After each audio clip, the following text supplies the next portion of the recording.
Still obviously dealing with topic 3 here and trends in the periodic table. Could be considered topic 4 as well. We're talking about the bonding within covalent molecules, because electronegativity is all about the sharing within that covalent bond, the sharing of electrons. So my key to this question is to remember that electronegativity increases across and up the periodic table. So as you go across the periodic table and as you go up the periodic table, electronegativity will increase, and the most electronegative element on the periodic table is fluorine with appalling electronegativity value of 4.0. Now, it's just the useful number to remember. You certainly don't need to remember the electronegativity values for any other elements. There is a section in your data book which will give you all those values, and you would be maybe asked a question on that on paper 2, but certainly not on paper 1. Because on paper 1, remember, you just have the periodic table at the beginning of the paper. So just remember it increases across and up the periodic table.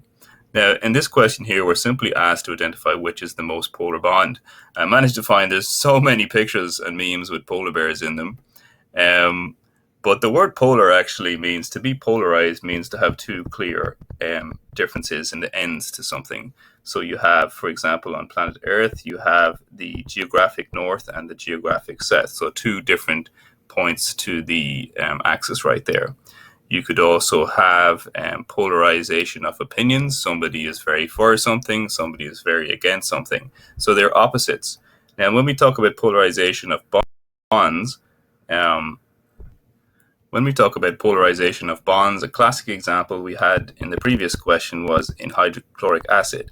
Now, hydrochloric acid, hydrogen is very low in electronegativity.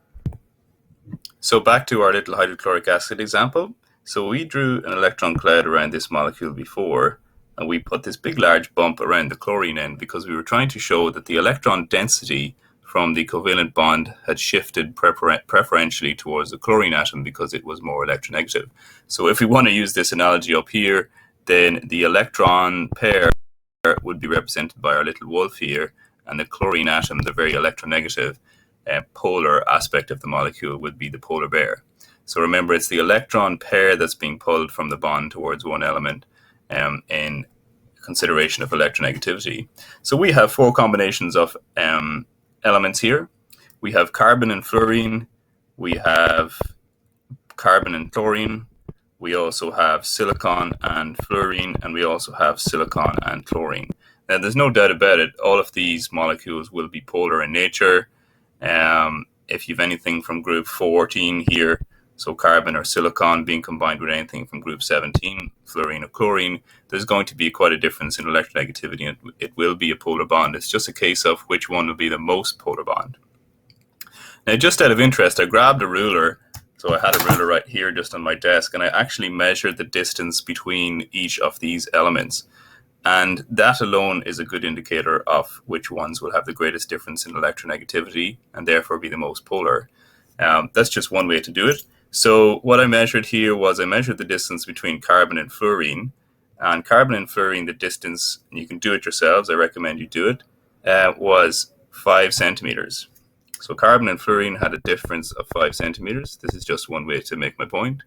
And if you take the difference between silicon and fluorine, that was 5.5 centimeters. So they're further away from each other on the periodic table, the greater the difference in electronegativity there will be. So we can already say that answer A is not going to be as electronegative as answer C. Silicon and fluorine was answer C. Chlorine and carbon was answer B, and silicon and chlorine was answer D. So we've already discounted answer A because we can see that the silicon and fluorine difference is greater. If you then compare carbon and chlorine, although that difference is as well a distance of 5.5 centimeters, you should see that you're going down the periodic table, which decreases in electronegativity. Remember, we need to be going up the periodic table to get an increase in electronegativity. Okay, so just to make that point, my 5.5 centimeters for silicon going to fluorine was going up the periodic table, as opposed to the carbon-chlorine difference, which is going down the periodic table. Even though the distance is exactly the same, you're going down the periodic table, so you're decreasing in electronegativity of the chlorine. And then the fourth answer here, silicon and chlorine. Well, the distance between silicon and chlorine, if you measure it, is 5 centimeters also. So that alone is an indicator that the distance for the silicon to fluorine is a greater distance and therefore a greater difference in electronegativity. So the answer to this question is C. Now, if you were trying to get the most polar bond possible on the periodic table, you would go to the far bottom left of the periodic table all the way up to fluorine and combine those two elements, and you would get the most polar compound, which probably doesn't exist. But that's what you're looking for, the greatest distance going up and across the periodic table between two elements for the most polar bond.